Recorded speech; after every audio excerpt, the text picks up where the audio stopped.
Halo para pendengar, dimanapun kalian berada. Gue baru aja kelar maraton Violet Evergarden beberapa kali dan nemu beberapa detail yang menarik.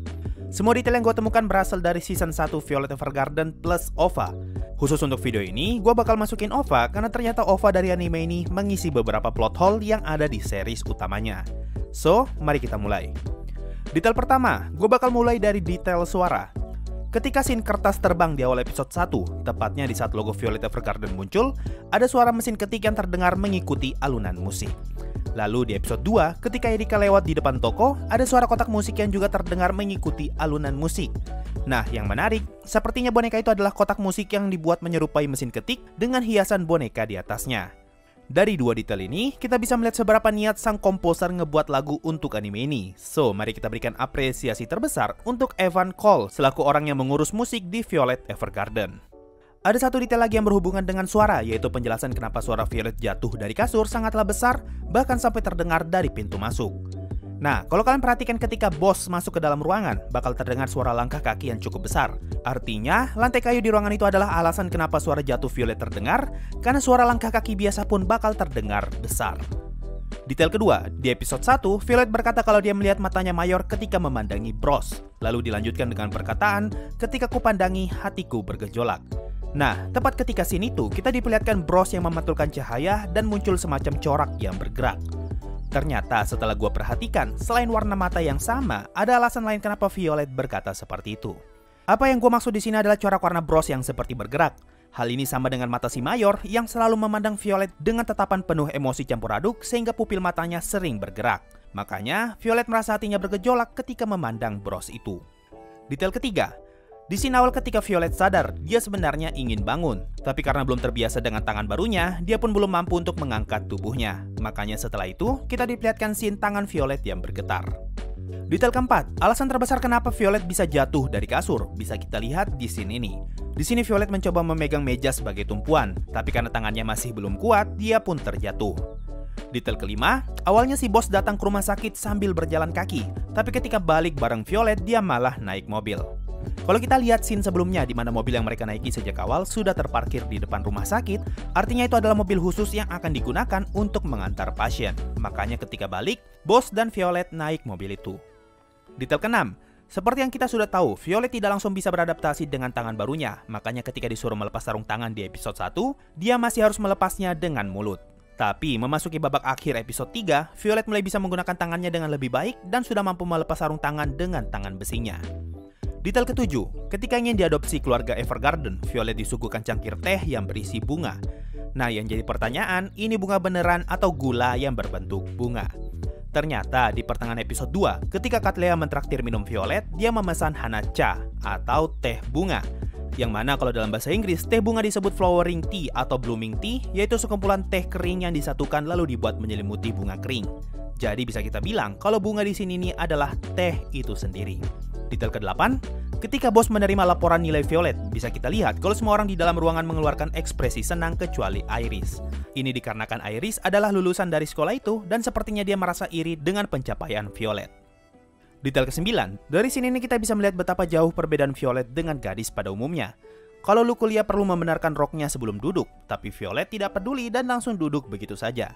Ini karena sejak kecil, Violet sudah terbiasa menggunakan celana pendek ketika bertugas. Detail ke-10, ini adalah detail yang paling gua suka.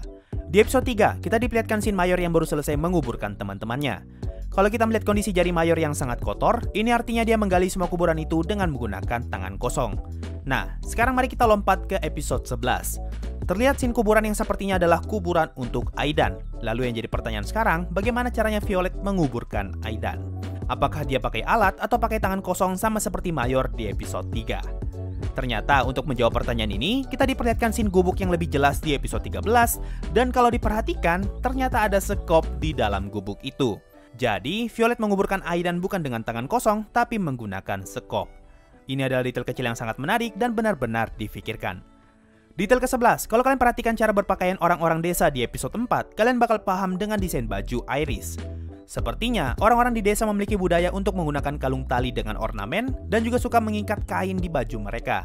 Makanya Iris menggunakan kalung tali di lehernya dan mengikat kain di bagian belakang bajunya. 12. Drossel menggunakan bunga putih sebagai simbol dalam bendera negaranya, dan Flugel menggunakan bunga merah sebagai simbol dalam bendera negaranya. Lalu ketika proses saling tukar surat terjadi, kedua bunga ini sama sekali tidak pernah berada dalam satu frame. Tapi di akhir episode 5, kita diperlihatkan scene Violet yang memegang bunga merah dan putih secara bersamaan yang menjadi simbol kalau kedua negara itu sudah bersatu. 13. Ketika Tuan Putri berkata, mumpung ada kesempatan, aku pun mendalami politik antar negara. Pada saat itu, kita diperlihatkan scene Tuan Putri membawa buku dengan simbol bunga merah yang menjadi pertanda kalau itu adalah buku yang berisi tentang informasi negara Flugel. Jadi berdasarkan scene ini, Tuan Putri sudah mempelajari sistem politik negara tetangga agar bisa menjadi sosok ratu yang ideal. 14. Setiap kali Putri menerima surat, pasti surat itu dikirim bersamaan dengan setangkai bunga. Kalau berdasarkan scene ini, sepertinya Tuan Putri menyimpan semua bunga yang dikirimkan kepadanya.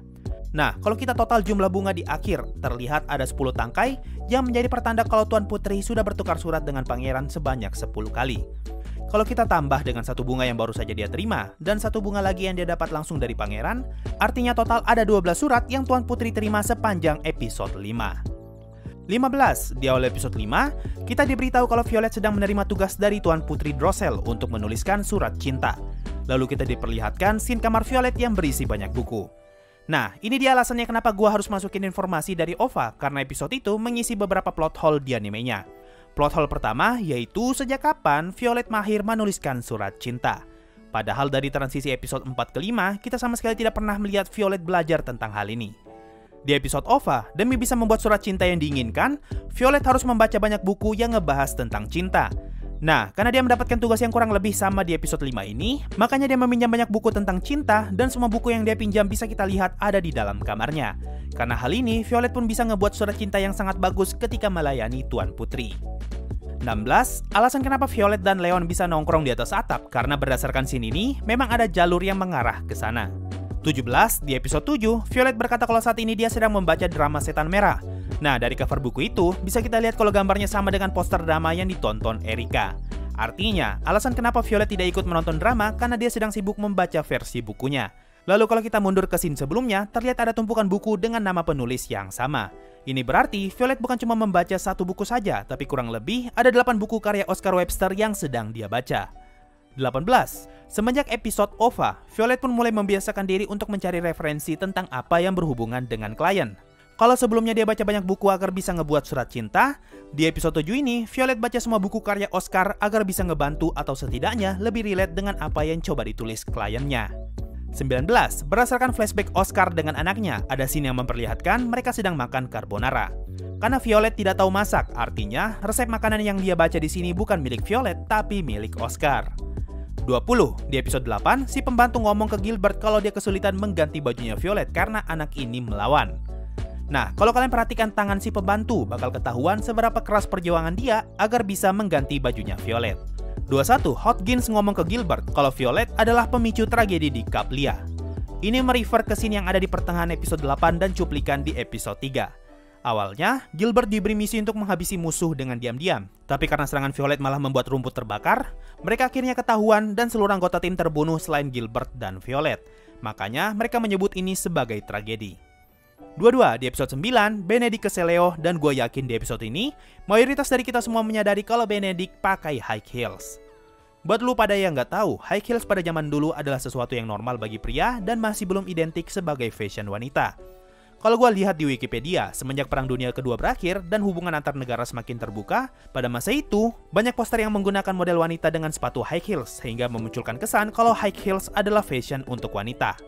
Nah, karena latar waktu Violet Evergarden masih berada di masa kerajaan dan baru selesai masa perang, artinya stereotip tentang high heels masih belum berkembang dan pria yang menggunakan high heels masih dianggap normal. 23. Buku yang Violet bacakan untuk anak kecil di episode 10 adalah buku yang sama dengan yang Gilbert berikan kepada Violet di episode 8 sebagai bahan belajar membaca.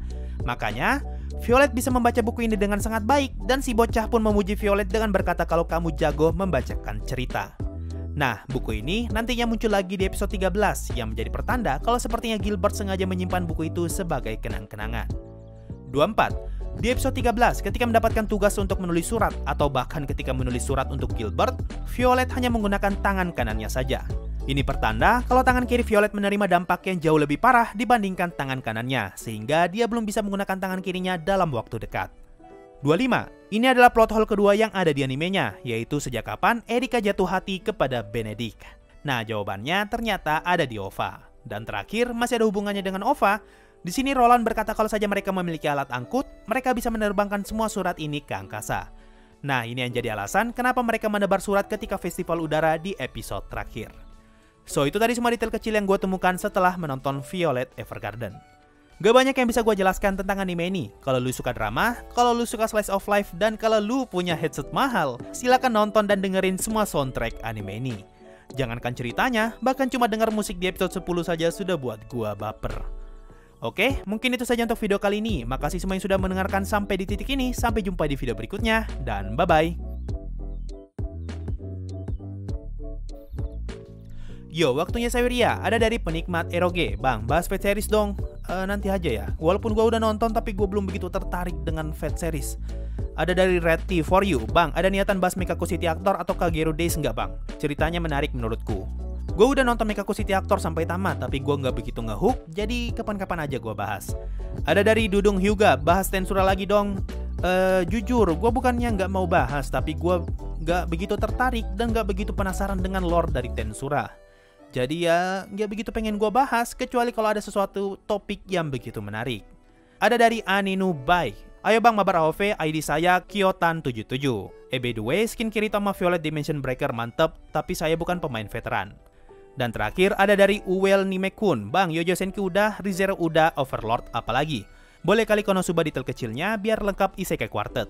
Hehe. Iya, habis Violet Evergarden gua bakal nonton Konosuba. So itu tadi dari Saweria, makasih semua yang sudah donasi dan gabung jadi membership. Thanks a lot and bye.